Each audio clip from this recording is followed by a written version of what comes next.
Okay, so this is my nearly perfect copy of the famous brand from Norfolk.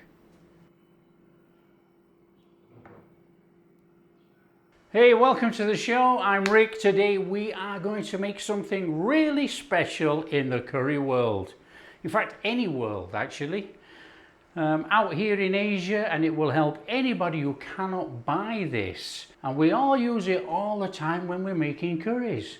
Now I have been messing around for 25 minutes.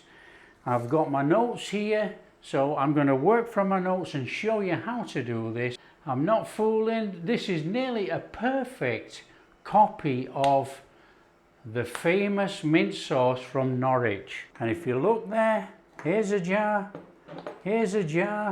and a bit. You get all this from my recipe.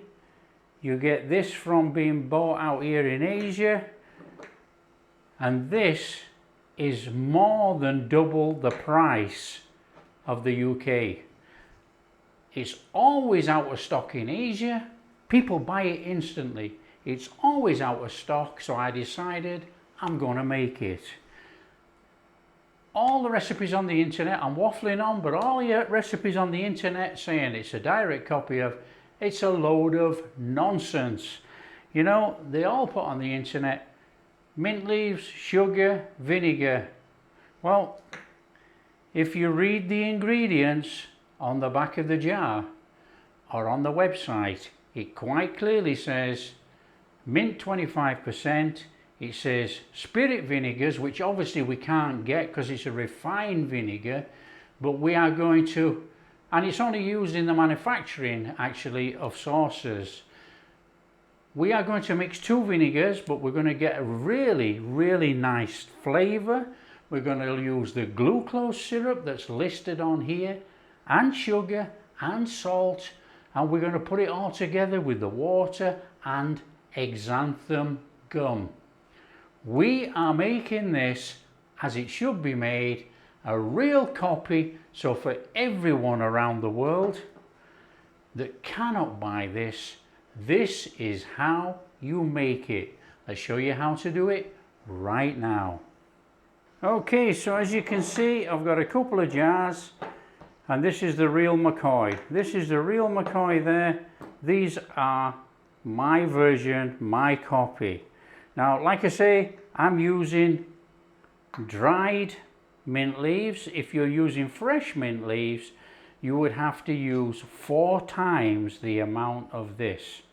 Okay, so I've worked this out, and we'll do it all on the scales so you can see. Except I'm the wrong way around. Okay, 140 milliliters of water. Oh, try reading this upside down. To that, we're going to add 2 types of vinegar. We're going to add apple cider vinegar, and we're going to add white vinegar. Let's hit the button.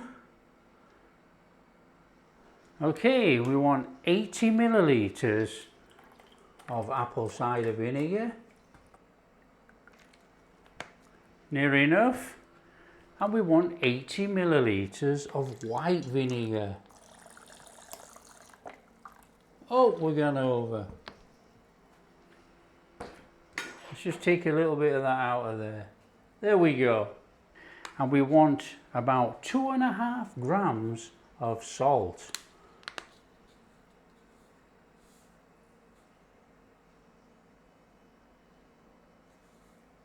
Want 50 grams of sugar. And here's one of the ingredients which is listed on the back of the label. Not one video on the internet carries this ingredient. It's glucose syrup, and we want about 20 grams, just over. It's a heaped tablespoon anyway. Now this is one heck of a sticky thing, I'm not going to lie. So we need to get that glucose syrup out of that spoon. Oh, gooey.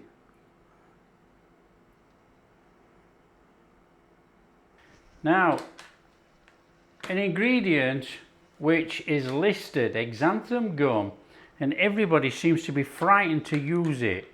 Now, you only use about 0.3% to 1% of your fluid. So in our case here, we're going to use just over 1/4 teaspoon of xanthan gum in our mixture. Now you can go up to about 1/2 teaspoon, but it's going to be a thick sauce. Okay, in with some green food dye. Now I'm using green food dye because I'm using dried mint. The dried mint is already a brown colour, so we need to be putting in some green colour to bring it back a bit. It just make it look more respectable in the jar, if you like. We don't want to have a jar of brown gunge, even though we know it's mint sauce. It'd be better to actually look green. Now there's 30 grams of mint leaves, and all we're going to do is we're going to mix that in. Don't worry about the colour green, because look at these are brown. And with using dried mint, what we have to do, we have to mix it all up, put it in a jar and leave it for a couple of days, and the leaves will rehydrate in the mixture, and we'll end up with a really nice Norfolk copy mint sauce. And there we are, a virtual perfect copy of the famous jar from Norwich. What we need to do, we need to jar it up like this, put it in jars, and then we need to let it sit in that jar for at least 2 days.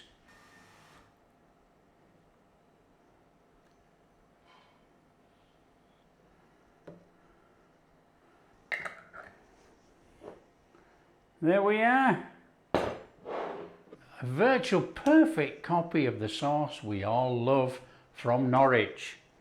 Now, if you like what we're doing, don't forget, smash that like and subscribe, share with your friends, all that kind of stuff. Catch you in the next video.